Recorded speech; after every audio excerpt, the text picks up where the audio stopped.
Hello, everybody out there in hypnosis land. My name is Didi Verg, and I am your host today for Let's Talk Hypnosis. And our very special guest with us today is Stephanie Conkle. Welcome to the show, Stephanie. Thank you, Didi. Thank you for having me. Excellent, excellent. So let me tell you all about Stephanie, because she's really fascinating. Stephanie Conkle is a certified clinical hypnotist, NLP practitioner, and published author on hypnosis.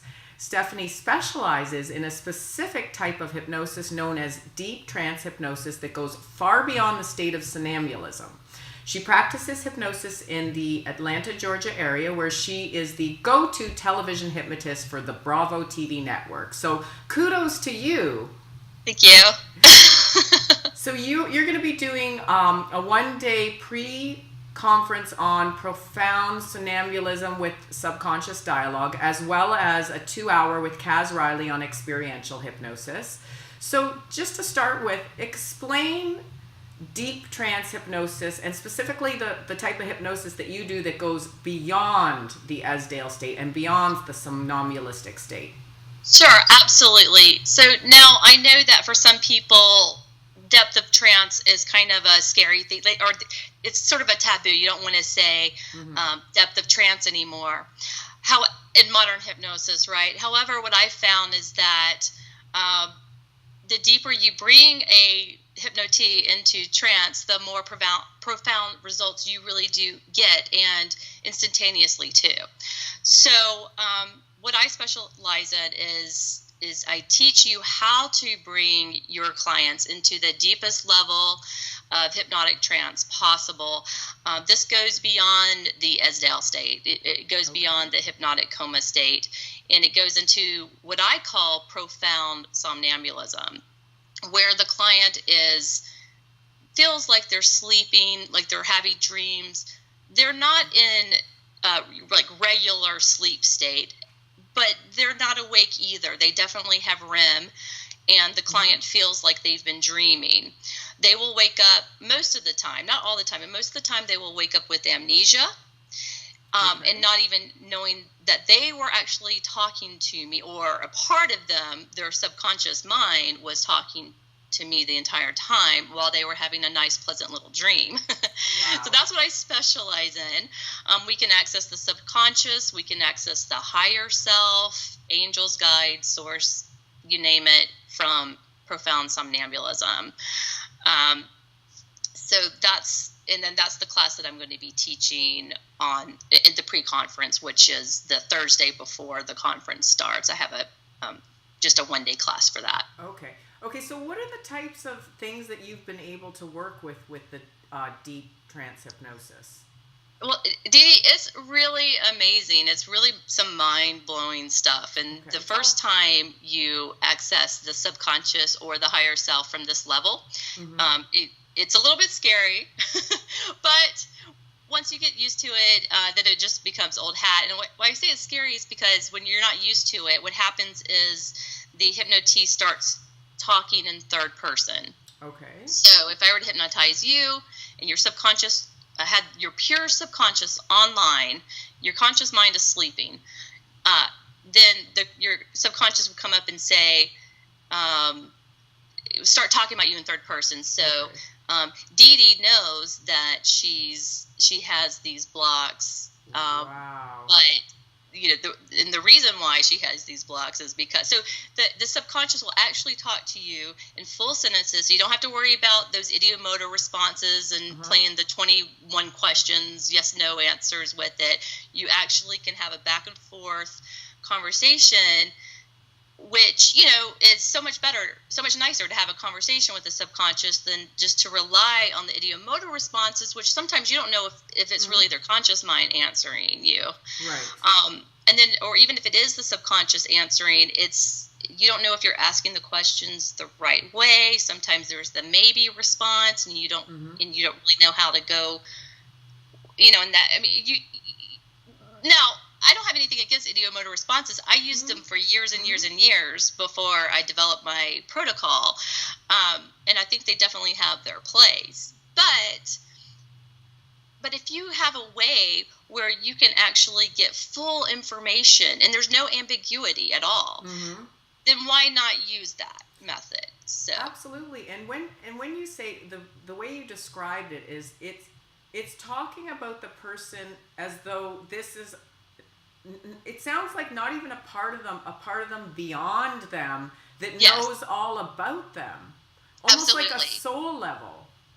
That, and I believe that's exactly what we're talking to. And it sort of depends on, I teach it sort of both ways because I want everybody to learn this, not just the spiritual hypnotist. Right. All right. The spiritual hypnotist, they'll access the higher self, the angels, the spirit guides, and all of that. And I think that kind of freaks out your, typical ordinary hypnotist.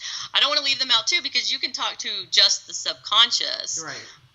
And when you're talking to the subconscious, it does have a different feel to it than when you're talking to the higher self. Okay. The way that it talks to you. So, and when you're talking to the subconscious, it's almost like you're talking to somebody who has been with, they've been with this person their whole life. They've guided them, they've helped them. And it's just like really fascinating what you can learn. The other thing is that, let's say you need to take away pain, or there's some sort of physical problem with the client. You can ask the subconscious to do that for you. Okay. And what's so cool is that the subconscious will come up with its own metaphors, and it will release the pain immediately. And if it's something that they need to work on, I mean, I've had the subconscious dissolve a lump in a lady's breast during the session, and it only took the amount of time that we needed for the session. Then I've had other people's subconscious say, this is going to take longer, but I'll continue working on it when they're sleeping tonight. Okay. And does the unconscious or the higher self, does it say why that lump developed in the first place? You can ask it that, and it will tell you why, and it'll usually say whatever the secondary gain is for it. Okay. So, can you give us an example of maybe that woman with someone you've asked? So with that, I didn't ask the subconscious at that time with the woman with the breast, but later when she woke up and I asked her conscious mind, she said, "Oh, I'm not surprised at all that I have this because it runs in my family, and everyone in my family has this." So it was a belief. I think for her it was a belief that she was going to get it since everyone else in her family had it. But I have had, I have asked, why does, pain need to be there? Or, why does the client need to experience this suffering? Okay. And I've had some really good reasons, or not that it's really, and the subconscious will agree that it's not a good reason usually. So like they'll say, I'm trying to think of a good example. If somebody's having heart troubles, for instance, usually that's linked to, or diabetes. Here's a better one, diabetes. If somebody has diabetes, almost every time the subconscious tells me that's because the emotional component to that, besides the health and the diet, is because they're not feeling enough love in their life. Because they're trying to get sweets. They're trying to eat as much sweet because they're really trying to get love. Okay. And they don't have enough self-love. And so they're eating a lot of sugar, a lot of sweets, carbs. They're trying to fill themselves with that feeling, like a nice feeling, by eating that because they don't have, in the absence of love. In the absence of love. Right. And so, of course, now we have to work with them on the self-esteem issues and ego building and all of that.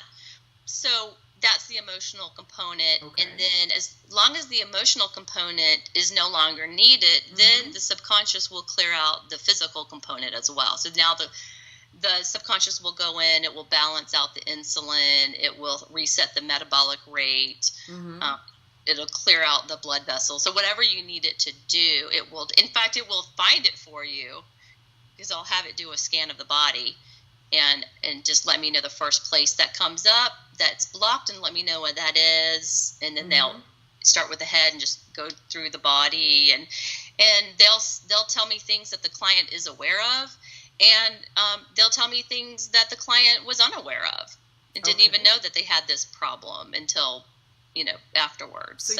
So you mentioned secondary gain being one of them, because all of us are trying to get our needs met in a certain way. So what is the most interesting thing that stands out in mind in terms of secondary gain, where somebody's unconscious created an illness or a block for the purpose of trying to get something for them? I think almost all illnesses are created from a secondary gain, unless there was a freak accident. But if you have a chronic condition, there's usually an emotional component attached to it. Okay. And then it's just figuring out what that emotional component is and then clearing that out. Right. So I don't know if there's any unusual. It's stuff that we're already dealing with all the time. But what's fascinating is that, what's fascinating to me is I will ask the client's conscious mind before we begin the session what they think it's due to. Okay. And then the subconscious will either verify that, yes, that's what it was due to, or no. Okay, for an example, what was it? Just recently I had a client where we thought that her problem began, I'm trying to remember what the problem was right now. Was it her? Oh, it was her hearing. Okay, it was her hearing. So she was having problems hearing in her left ear. And consciously she thought her hearing problems began with her first marriage. But the whole time she was married, her husband snored. And he had that really loud snore that just vibrated through the walls, kind of a thing. Right. So I was thinking, that would make sense if he's, snoring. And,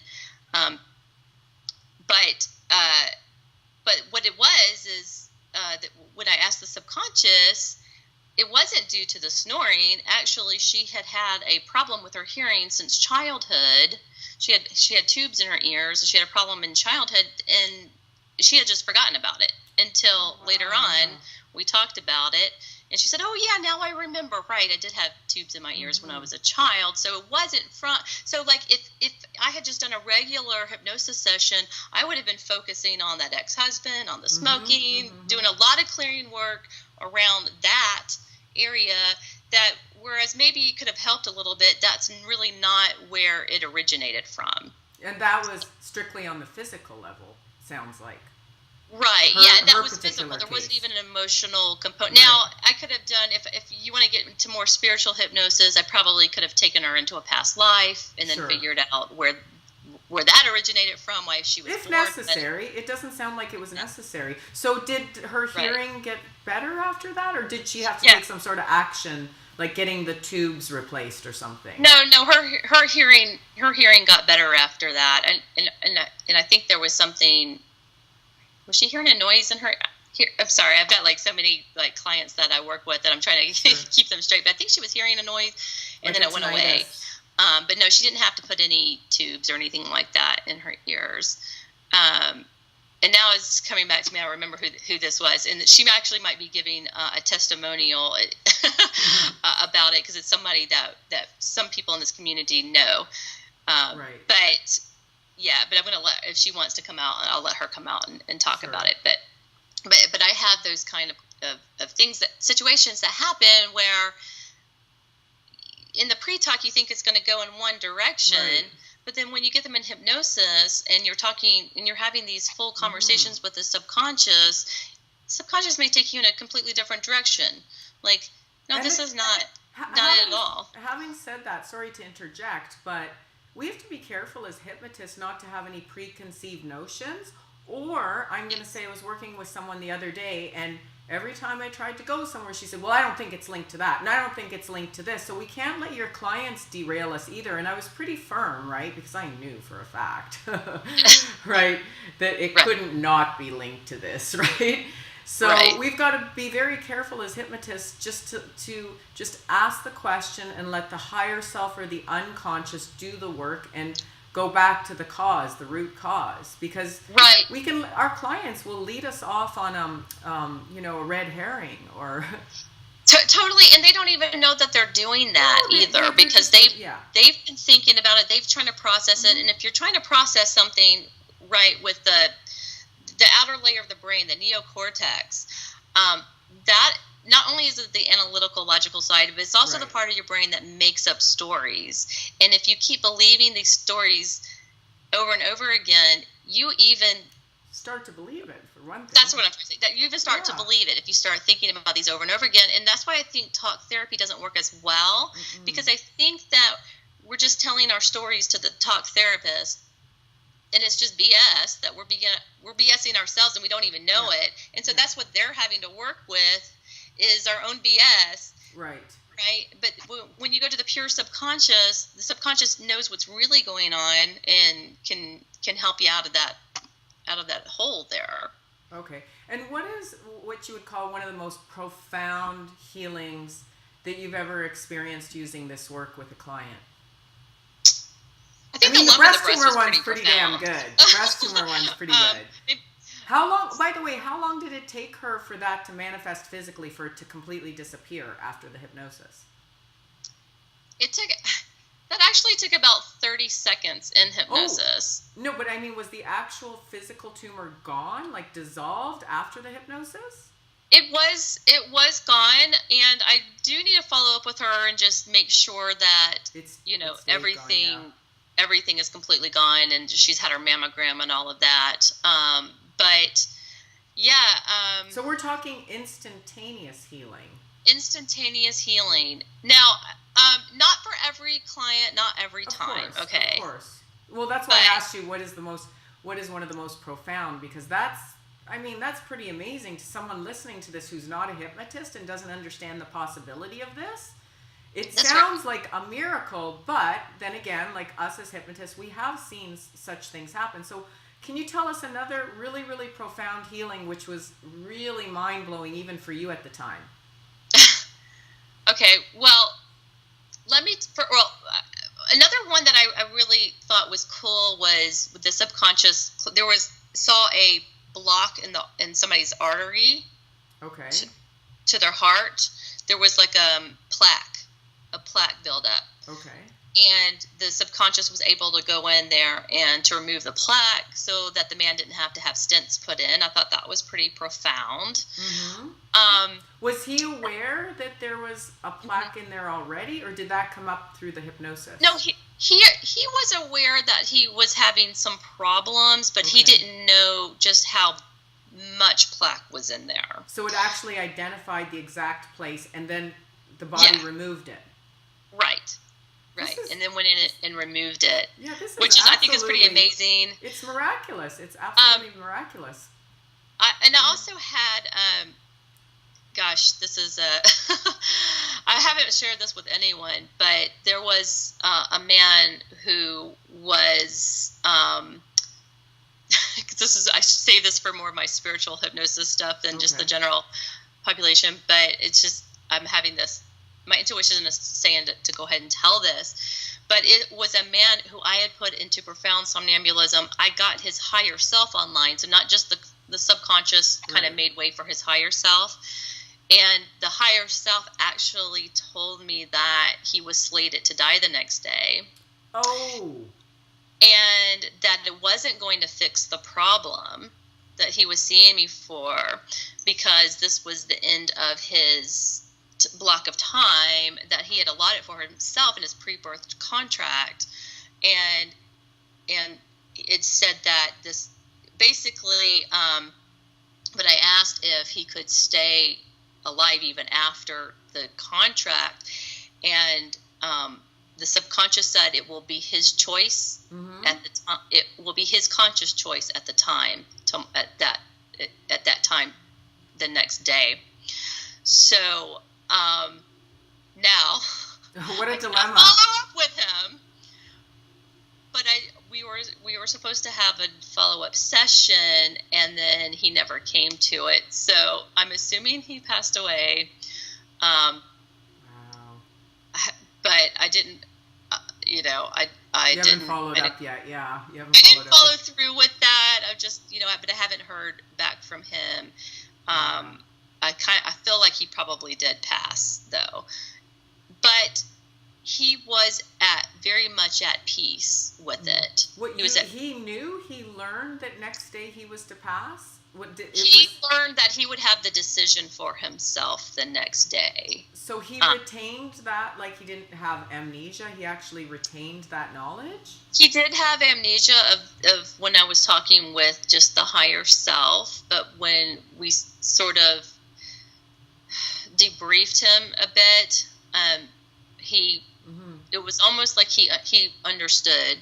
It didn't freak him out at all that I was talking to his higher self.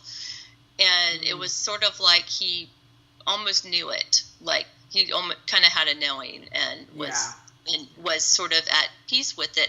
And also at peace that it would be his decision. He could make that choice one way or the other. So it wasn't going to be, this is your final destination and this is destiny.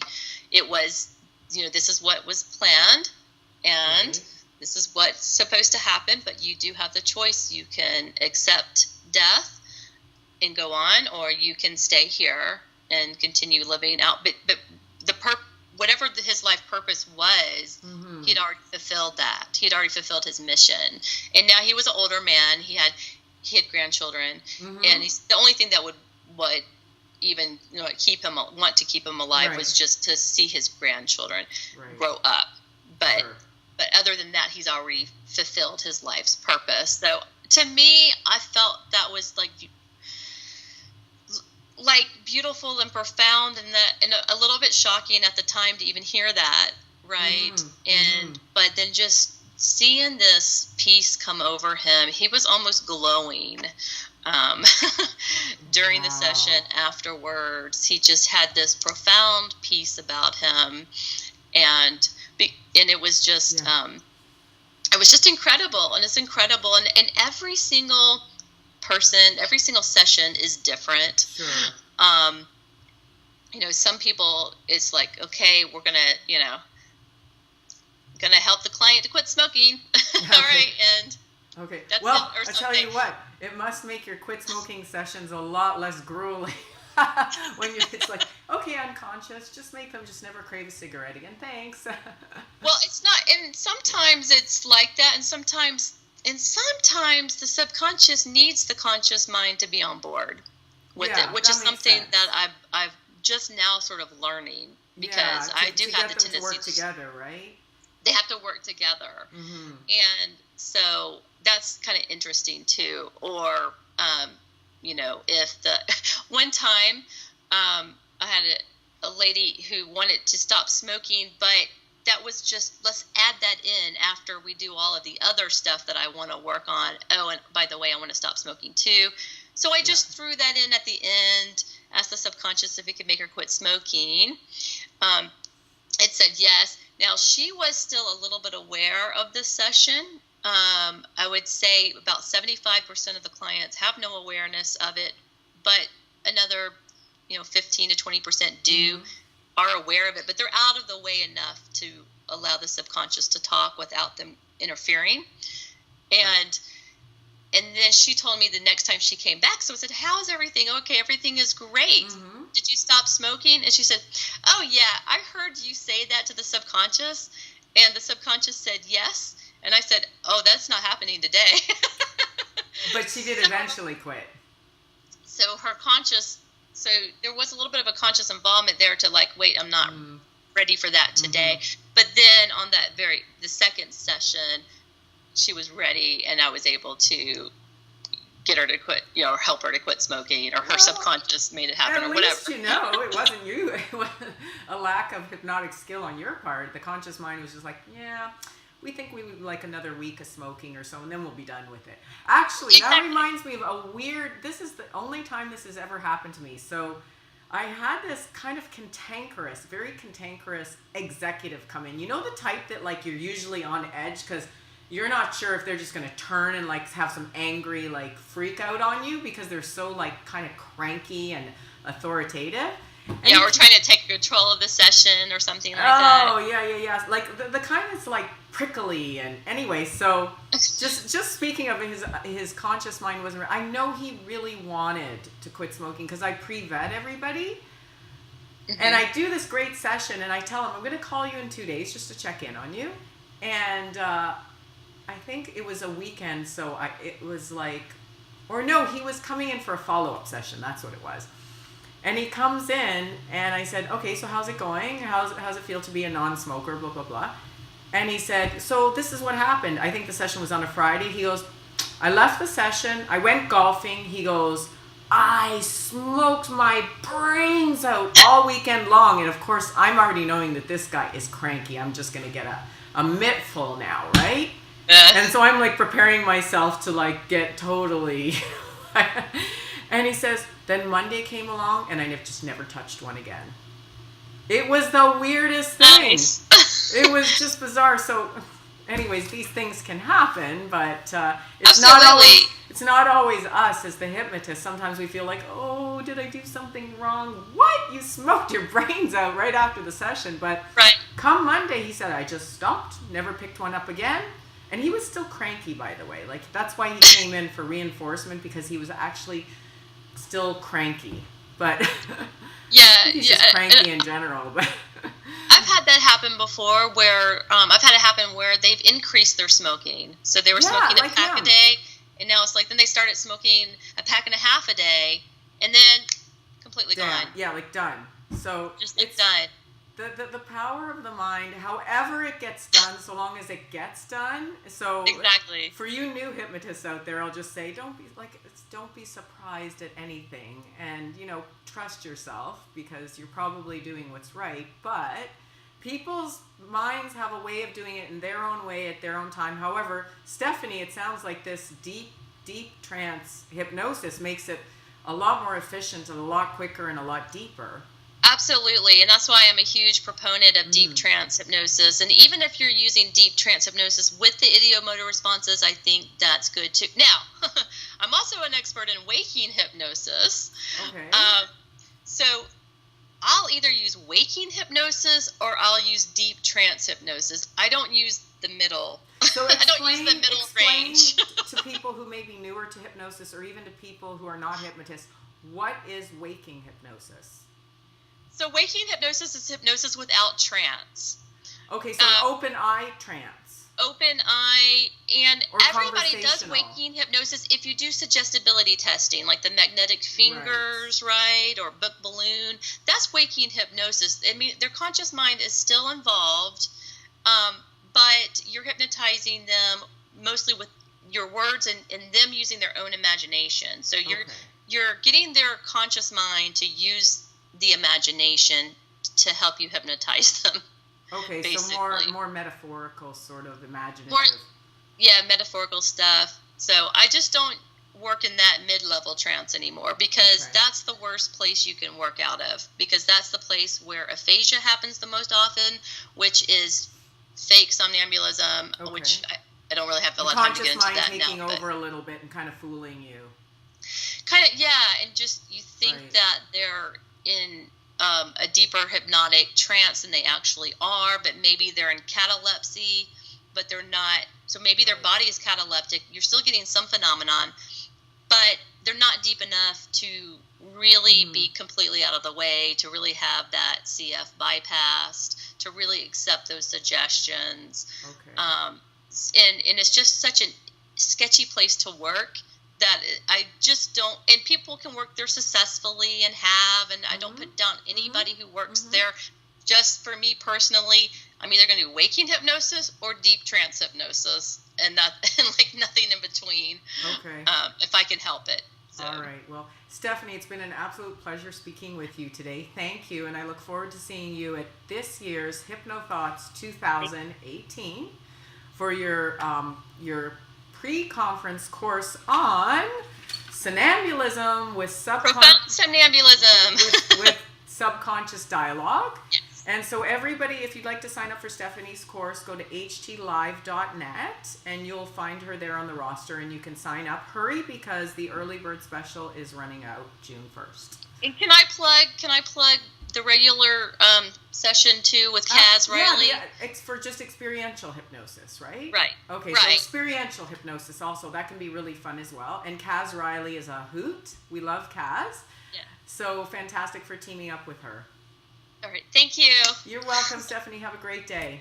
You too, Didi. Okay. Bye. Bye-bye.